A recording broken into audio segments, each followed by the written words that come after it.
Hey guys, welcome back to the shop. We've got us another rust job on our hands here that we're going to do. We've actually got two of them. First one being is this gear, and the main thing that we need to do here with the gear is machine a new bushing that actually fits into the gear properly. So I've got a piece of bronze on order. I didn't have anything in stock here on my shelf that I could use to make this, so I've got a piece ordered. So it should be here very soon. And all we got to do for the gear is just make a new bushing and then have a proper press fit in there. The second part of the job is actually making the shaft that this gear is going to be riding on.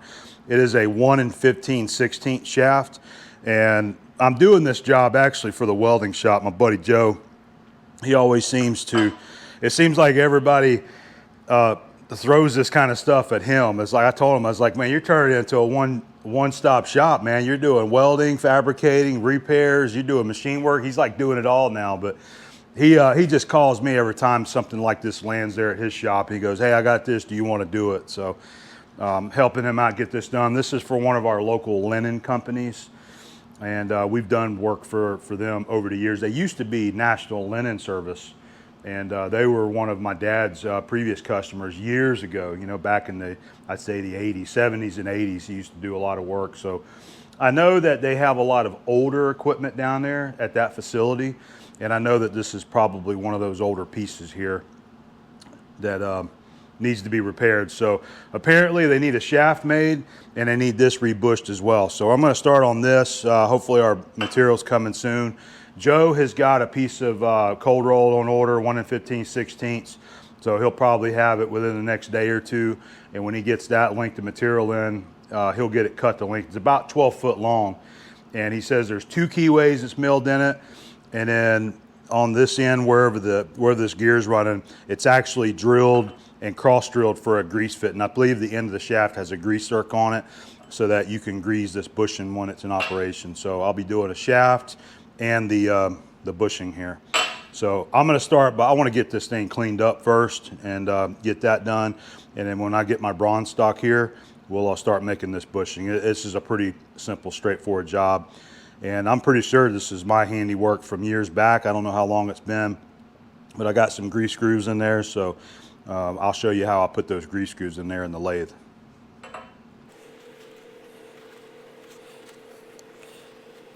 So this is just lint that's built up on the gear here, because this type of facility it's in, they do a lot of, they wash a bunch of linens. I think they do a lot of linens for commercial accounts like bed sheets, tablecloths. I know they do uniforms as well. Just try to get some of this off, then we'll go to the smart washer and get it all washed off.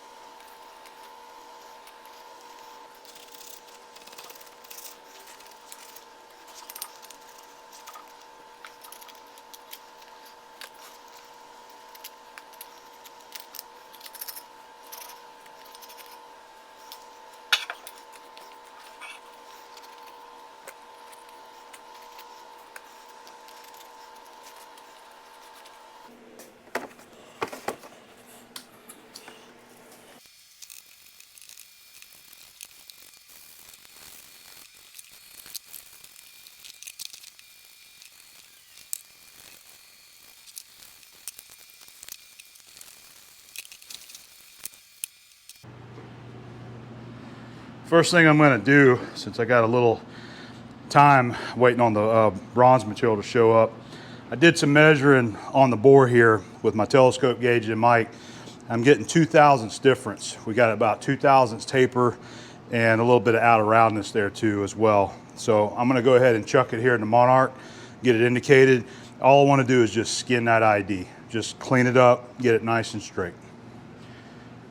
Already got my jaw set, should fit right in here.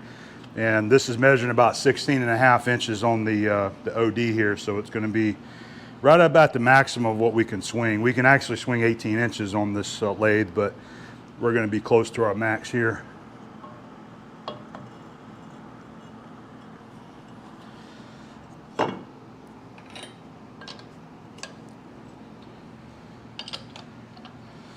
Just push it up against that face, but we will we'll make sure that we get this indicated so that the face is running true, and then true up our ID.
So what I'm having to do here, because that hub that I'm chucking on isn't perfectly straight, it's just a casted piece, I'm having a problem. It's not wanting to stay straight whenever I bump it around.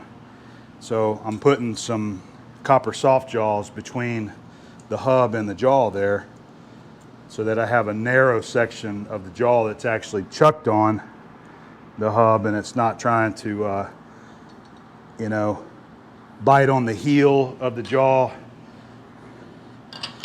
And I'll be able to indicate this thing properly with a narrow section of the jaw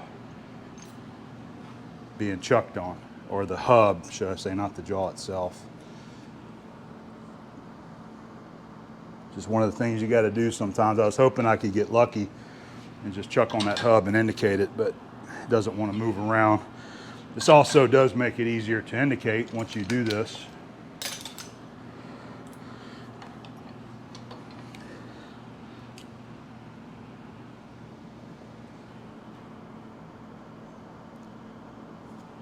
Just try to keep them all in line with each other. And that'll work better for my bumping now.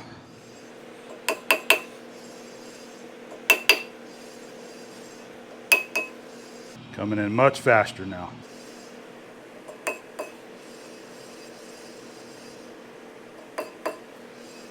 Within about a thousandths. So we'll go back to the bore now, try to get that bore centered up.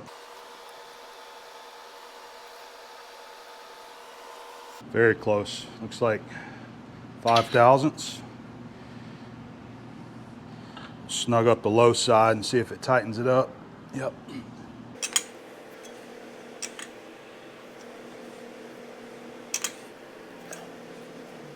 I think we got it. So this is where you just go back and forth. So after I do this, come back to the face. If you need to bump it, you bump it. You go back and forth until you know you have everything concentric. But the little soft jaw trick is what you have to do sometimes because of the length of the jaws trying to chuck that hub, and it's uneven and you can't get the thing to center up the way you want to. So that's looking good there. I'm gonna finish this up and we'll bring you guys back.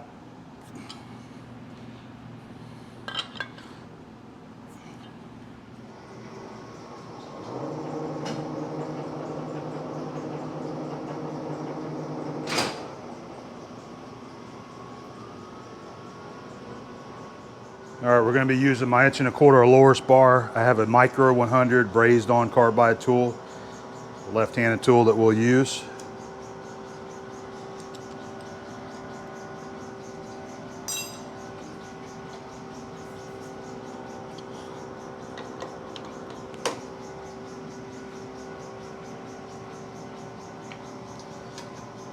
All right, all we're doing is skinning it. I mean, we're not really taking anything out. I just want to take a few thousandths out just to clean the bore out.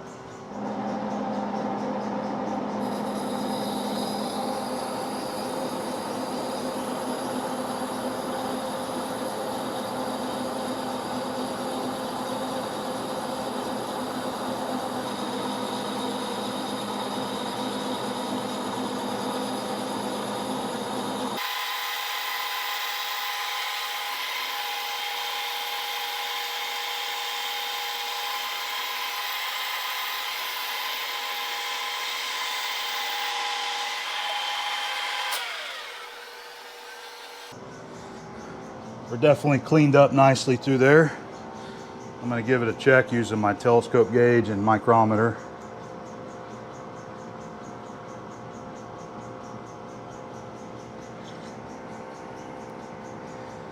That is mic in 2 point, looks like 321 and a half. 321 and a half, and I'm gonna push it up in here, go a little further back.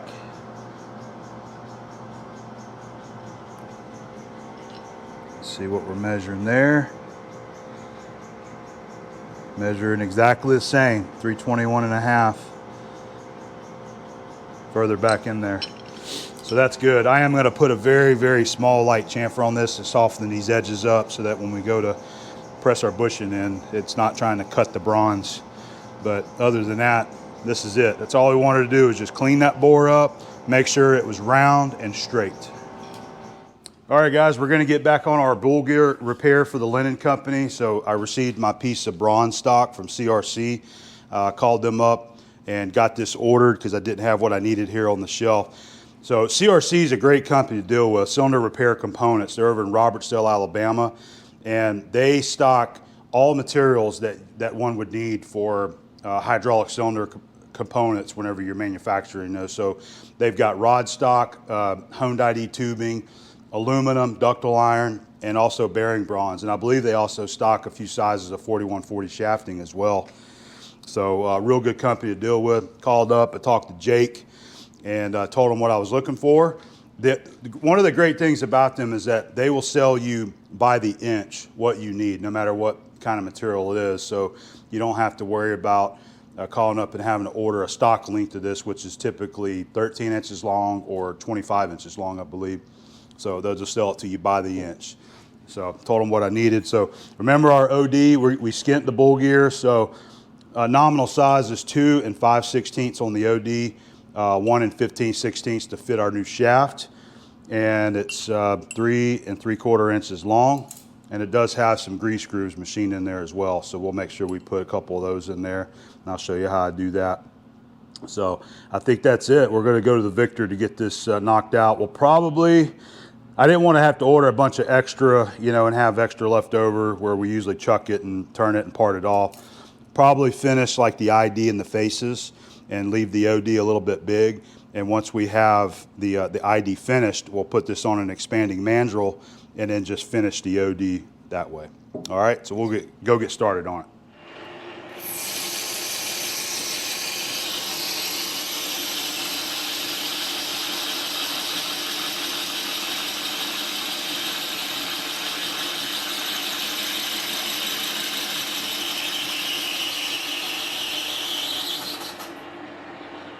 I'm going to use a 1-inch boring bar that takes a 3/8 shank square tool bit, and I'm going to be using, let me find it up here. So I've got this really nice micro 100 brazed on tool, 3/8 shank. I've got a nice radius honed on there. So I like using tool bits most of the time with bronze because I like you have better chip control or better control over the chips on how it's spraying. And I think you can get a superior finish using a sharp tool like this or a high-speed tool versus using a standard carbide insert. That's just my personal preference, and that's what I like to use there. I think that the sharp ground edge, not a sharp point, but the cutting edge itself, the way it's the way that they're ground on either a brazed on or a high-speed tool, you just get a better shearing action, and it controls the chip flow a little better and just produces a better finish. So most of your inserts are molded, they're not fully ground, so it's the tool pressure is a little different on there. It gets the job done, and most people would just rather grab a carbide insert tool, either a bar or a turning tool, and use it to get the job done.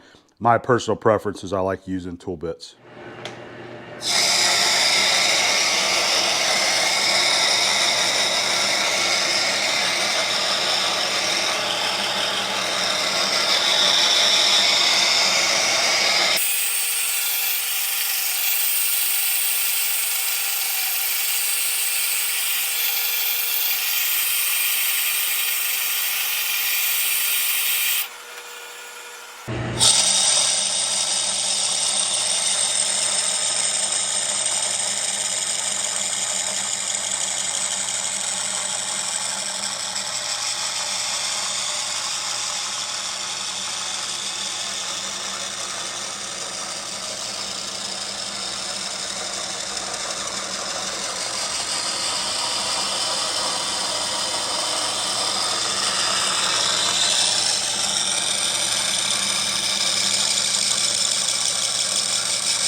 We're sneaking up on our finish. Should have 20 to 30 thousandths approximately to finish this out.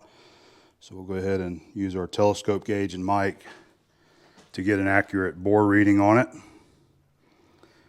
Let's see where we're at. Looks like 909. So we got about 30 thousandths to come out of that. So now we'll take our finish cuts. We'll slow the feed rate down to 5 thousandths per rev and just take like 10 thousandths pass on it right here. We'll go ahead and speed it up and we'll get a little better finish too.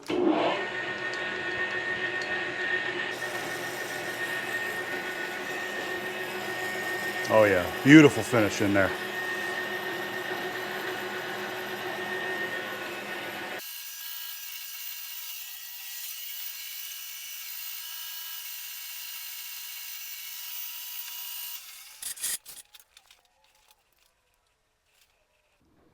All right, that's working good. Still got 20 thousandths, so we'll just make 2 more finish passes. We'll do another 10 thousandths, and then we'll mic it, and we'll do a finish pass through there. My goal for the bore, we want this to be like 2 thousandths over our shaft size, and we're gonna shoot for 3 thousandths because I'm gonna give this 1 thousandths press fit into that gear, which is gonna shrink that ID a little bit, and I'd like to try to finish it with about 2 thousandths, hopefully no more than 2 thousandths, but we want enough so that it can slide over that shaft without any kind of binding up problems.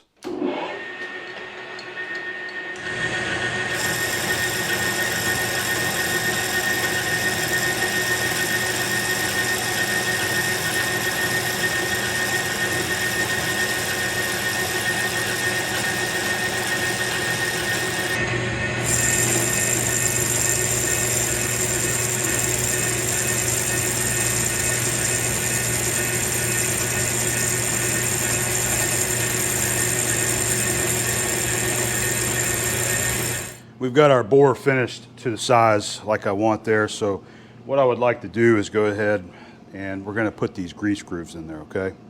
So you've got a groove on each end, then you have a series of grooves that connect each one of those, and that's just to help distribute oil, okay? Real simple thing to do. So it works out great if you have used some high speed and you have some of these little radius type tools ground like that.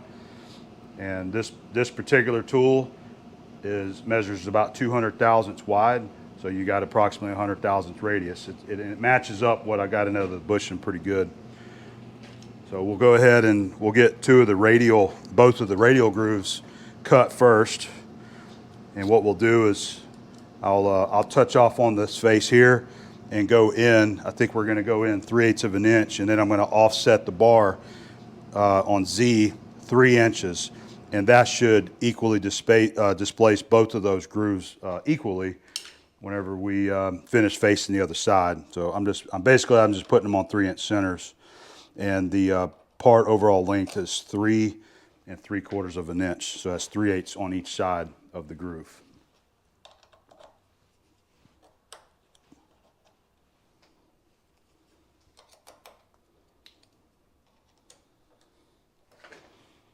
So to do that, it's pretty simple. We'll just come up very gently, and I'm just going to touch the face of the part, just like that. I'm going to use my dial indicator down here to set me a 0, and we'll back off so we don't scratch the face, and then come into clear, come into our 0, and you're going to take half of that, so that's 200 thousandths, right? So we're going to take 100 thousandths of that, plus 375, so we're going to move it in 475 thousandths. So it's 1, 2, 3, 4, 75 right there. I'm going to reset to 0, and we'll cut that one groove, and then we'll move it down 3 inches.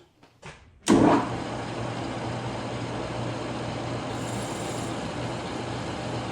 our touch off.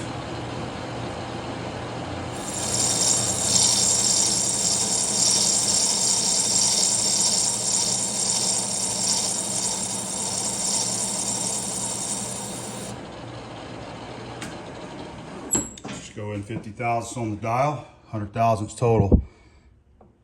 So I've got a 2-inch travel indicator here. I still don't have a digital readout set up on this, so I've had to use these indicators for my offsets. Got it set at 0, so we should be able to just kind of very easily. And I've got it lined up as parallel as I can by sight so that there's minimal error on the angle of the indicator. So we'll just go down. This is just grease screws, so it's not that big of a deal. That's 150. I'm going to use the inner dial and just take it all the way to 2 inches. Just like that right there.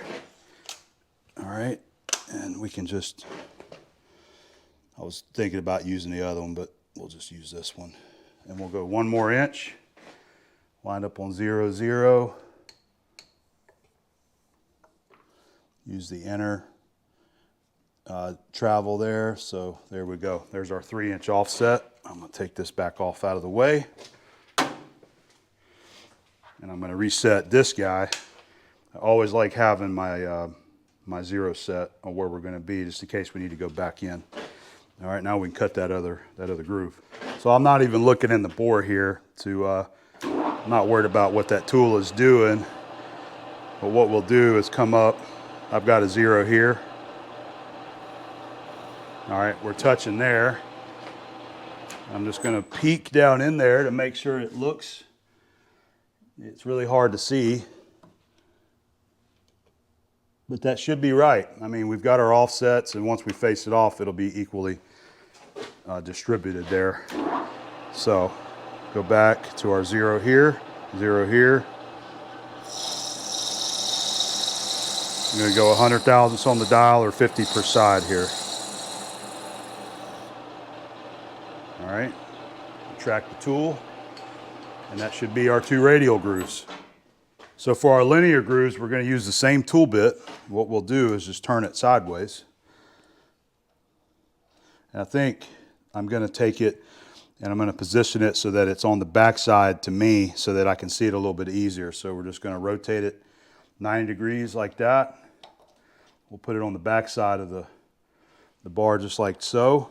Now, because that was ground, because we're going to be using the face of the tool differently in a different orientation, we're going to have to raise this bar slightly to get this on a better center. I'm just looking down it, and it looks like I pretty well got her centered right about there. All right. All right, first thing we want to point out is that instead of doing 2 grooves in there, I'm going to do 3. And the grooves is usually determined by however many chuck jaws you have. So if you have a 4 jaw, you know, you'd either put 2 or 4. If you have a 3 jaw or a 6 jaw, typically you go with like 3 of them. So since I'm using a 6 jaw, I'm going to put 3 grooves in there. So what you really do is you just line up, I just level out one of the chuck jaws, and I just have a level here. I've already got it. I've got it in low gear, and it is almost perfectly level right there. So after we cut one, we'll rotate the jaw around. We'll skip one and go to the 3rd one, and level it out, and then do that one more time for a total of 3. All right. So that's how I wanted to mention that there. So we have a lot going on right here. I'm going to try to do my best to show you what we're doing. I'm going to have an indicator here that help visualize where I come into that inner groove there. And I'll have another indicator here on the right side so that when I'm coming back, I don't overshoot it and come into this first part of the bore. All right. And we're going to match the depth. So we'll be going, you know, 50 thousandths deep. Let me go ahead and come in there. I've got a 0 set about where it's going to be. And you'll hear it, but I can see it. That tool bit's actually scratching the bore right there. So I've got it visually lined up. I got the cutting edge of the tool kind of in the center of that groove. So I'm going to put me another dial indicator on the back side here so I know how far back to move the carriage and stop. All right, so this is our rear indicator. Now we're going to go ahead and make a scratch forward until it comes out into that other grease groove. And then I'll set this indicator for a 0 there. And that'll give us our limit on our 3-inch travel back and forth. This works a lot easier if you have a DRO, but it's still very helpful, even if you have a DRO where you have a stop location, to have a visual reference with a dial indicator on how far to do this. All right, I'm going to feed in about 5 thousandths. You'll hear it, hopefully. A little bit. You'll hear it You'll hear it better once we're a little deeper. Matter of fact, let me come on back and take another cut here. Let's see. There we go. I'm just going to slowly work this until I feel it come through into that clearance of the groove. Right there. All right, it just released. So I'm going to take this indicator. I was real close there. And I'm just going to set a 0 right here. And that way when I'm cranking it down, I can just come right to the 0. I know I'm in the center of that groove and I'm not going past the groove and into the other part of the bushing there. So we'll come back. That's where it makes it quick. Once you do this setup, I've got this indicator back there. Let's go in another 10.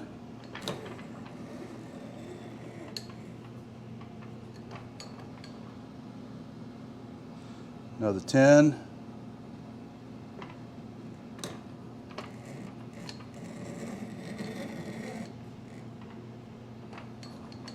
Let's make a spring pass, clean that up a little bit. It's trying to bounce on me a little bit. Usually doesn't do that.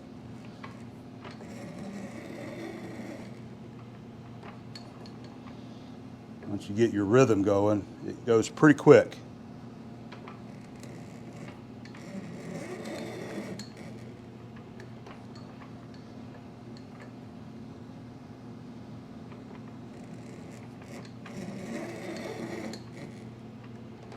Almost there.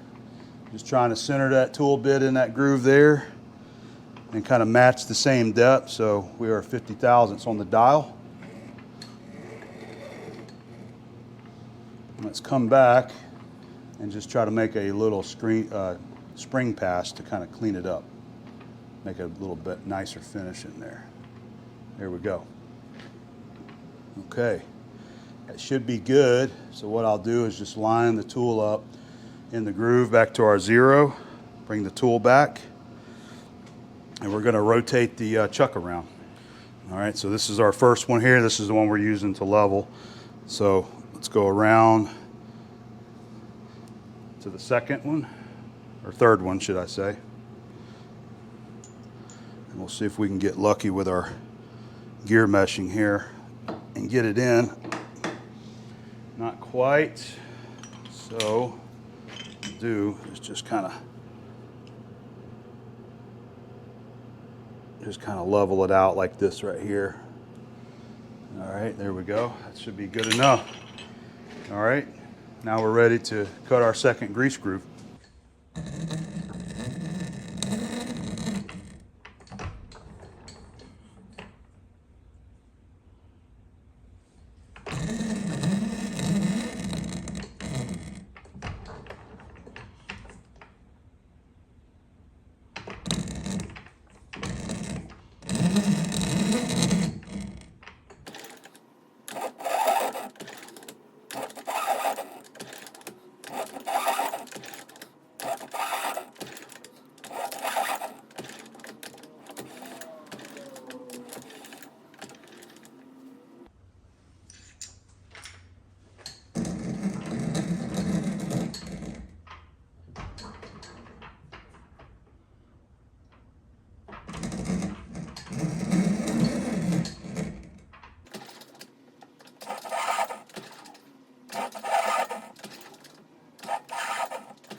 All right, so our grease grooves are now complete. That part is done. Hopefully I got some good video of that to share with you guys, and more importantly, you guys can kind of see what it is that I'm doing there and how I'm doing it. We're always trying to share what it is that we're doing here for everybody that's trying to learn how to do this work. All right, so only thing left to do, I want to cut a chamfer on there, so I'll put a tool bit back in here and use this tool here. I got to clean all the brass off that right there. And cut us a chamfer, and then we'll flip it around, face it to our link, chamfer the other side, and at that point we'll be done with the bore and set it on an expanding mandrel. So let's go ahead and put us a nice little chamfer on this.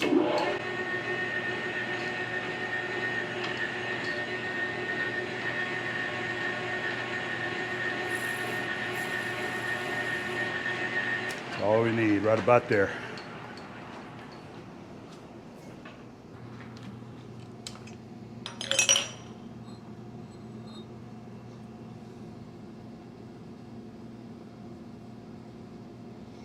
That looks nice. All right, so all we got to do for this is we'll take an initial measurement with our calipers for our total length right there. And usually what I do is I just cut it really close. And once we get it close, I'll pull it back out, do another measurement, and that'll be our final cut there. We'll just stick it back in there, touch off, and finish it out again. So I wasn't even paying attention to what that said. So 4 inches, 100. So right around 350 thousandths to come off of that. And you can easily verify it by going in there with a hook rule, just like that, and getting your end measurement as you face it off. Now you could easily put a parting tool in there and part that off as well. I just assume just take a couple minutes here and face it off. It won't take long.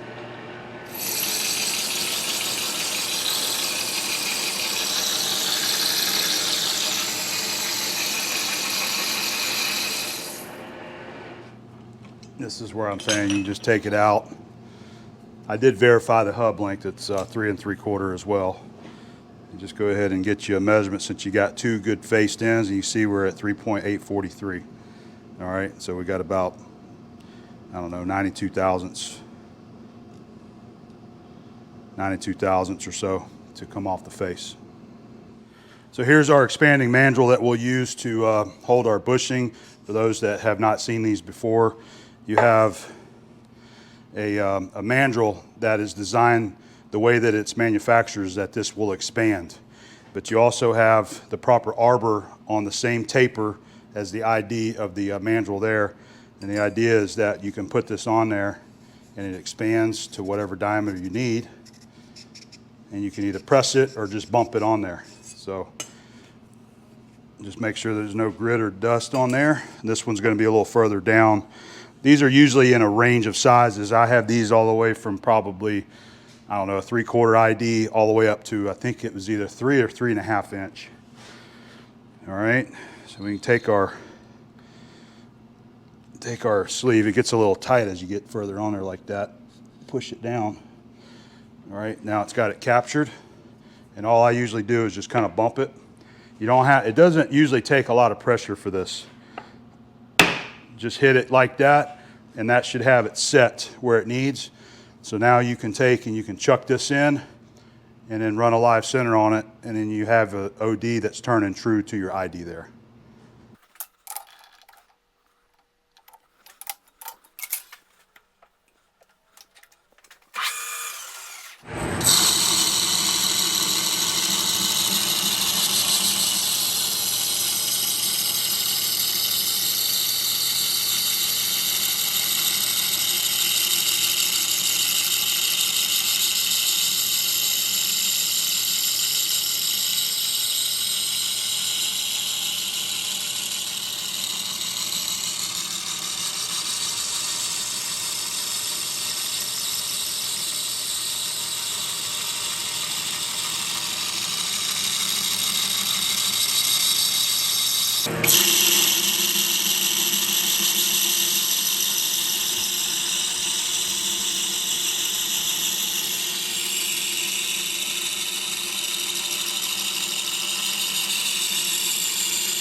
So we took 2 roughing passes there to get it down very close. We should be within about 20 thousandths of what we want our finish to be.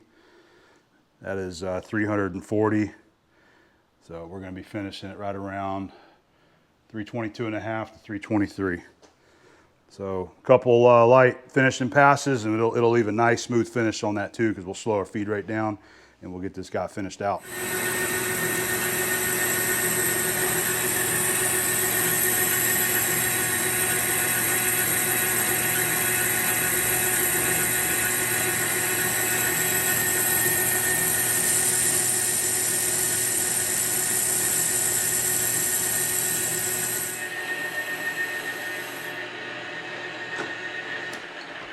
That should have been our finished pass right there. Let's give it a double check and see.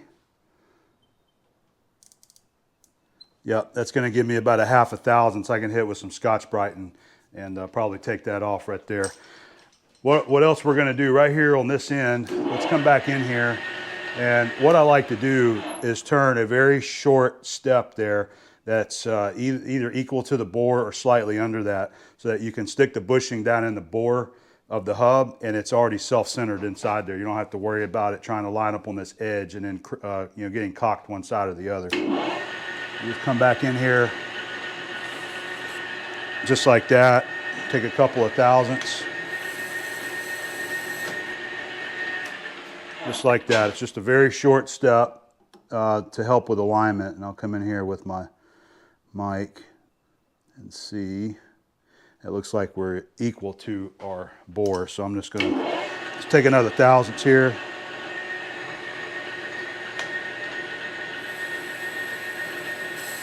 Just like that right there. That'll help line it up inside that bore. So we need to put our chamfering tool back in here, chamfer the sides, polish that OD, and then we'll be ready to press it into the gear.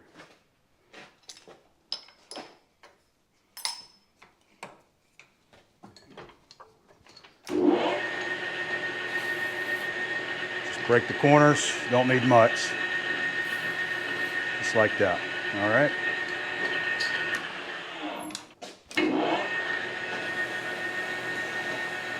Just hit it with some Scotch-Brite. Soften the corners up as well.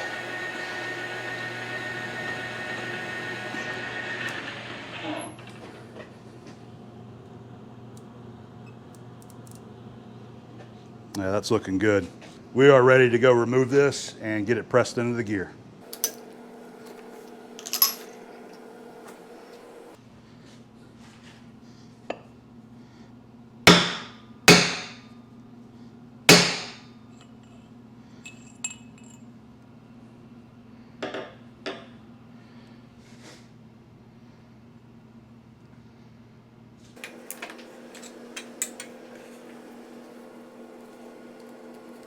Trying to save my copper from falling down into no man's land there.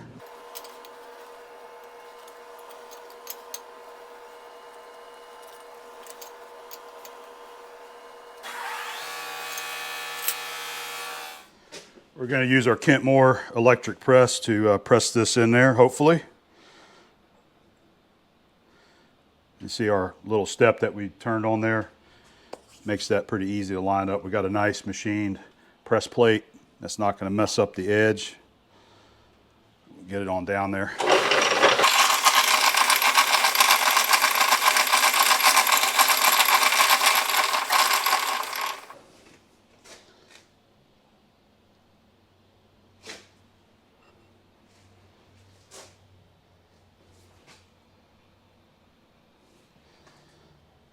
Okay, I think we're ready to give it a shot.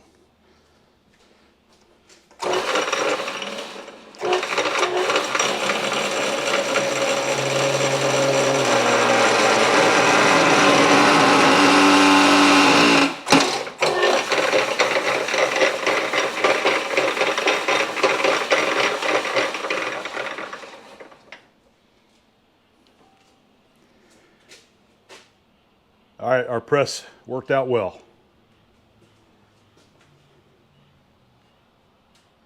All right, guys, this is going to close out this video there. Just one last shot of our rebushed bull gear. Turned out good. And we still have our shaft down here in the lathe. I'm going to pull that out now. Just unfortunate that I had to do some extra filing right there to get that to fit, but we've got a good fit on there now, and that is ready to go. So I'm gonna get these guys loaded up in the truck and take them down to the welding shop. I doubt that I would be able to go down to the facility and get any video of where these guys are installed, but you know, I'm gonna have a conversation with my friend that actually works down there at the linen company and see if maybe in the future that might be something that we can do for some of the repairs, is maybe get a shot, maybe at least a shot of it put back together and actually functioning. I know some of those facilities, you know, they don't want cameras and you know, pictures taken inside there, but I'll find out and see. But otherwise, this job is all finished up, and hopefully you have enjoyed following along with this one. And I'm sure we're gonna have plenty more to do very soon. So I hope to see you again back here on the channel.